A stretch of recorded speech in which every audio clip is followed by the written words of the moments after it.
Hello అందరికీ ఈరోజు మన టాపిక్ ఏమంటే ఎన్ఎంఎస్ ఎగ్జామ్కు దరఖాస్తు చేసుకోండి అనేది న్యూస్ అయితే వచ్చింది. దాని గురించి వీడియోలో అయితే క్లియర్గా అయితే మాట్లాడుకుందాం. అంతకంటే ముందు మన ఛానల్లో ఉన్న కొత్తగా చూసిన వాళ్ళు సబ్స్క్రైబ్ చేసుకోండి, పక్కనే ఉన్న బెల్ ఐకాన్ అయితే ఆల్లో పెట్టుకోండి. నేను ఎలాంటి వీడియో పెట్టినా మీకైతే నోటిఫికేషన్ అయితే వస్తుంది. అలాగే మన వీడియో వరకు నచ్చితే లైక్ చేసుకోండి. ఇంకా వీడియోలోకి అయితే వెళ్ళిపోదాం. ఇక్కడ చూసుకోవచ్చు, ఎన్ఎంఎంఎస్ పరీక్షకు దరఖాస్తు చేసుకోండి డిఈఓ అనేది న్యూస్ అయితే వచ్చింది. ఇక న్యూస్లోకి వెళ్ళిపోతే ఎన్ఎంఎంఎస్ పరీక్షకు 8వ తరగతి విద్యార్థులు దరఖాస్తు చేసుకోవాలని అనంతపురం డిఈఓ బి వరలక్ష్మి ఓ ప్రకటనలో అయితే తెలిపారంట. దీనికి ప్రభుత్వ పాఠశాల కానీ, జిల్లా పరిషత్ పాఠశాల కానీ, మున్సిపల్ పాఠశాల కానీ, ఎయిడెడ్ కానీ, మండల పరిషత్, ప్రాథమికోన్నత పాఠశాలలు, వసతి సౌకర్యం లేని ఆదర్శ పాఠశాలలో 8వ తరగతి చదువుతుండాలంట.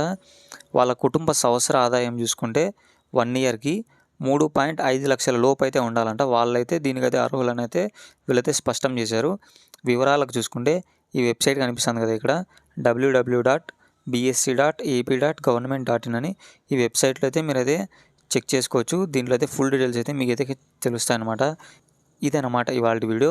ఇలాంటి మరిన్ని అప్డేట్స్ కోసం మన ఛానల్ అయితే సబ్స్క్రైబ్ చేసుకోండి, పక్కనే ఉన్న బెల్ ఐకాన్ అయితే ఆల్లో పెట్టుకోండి.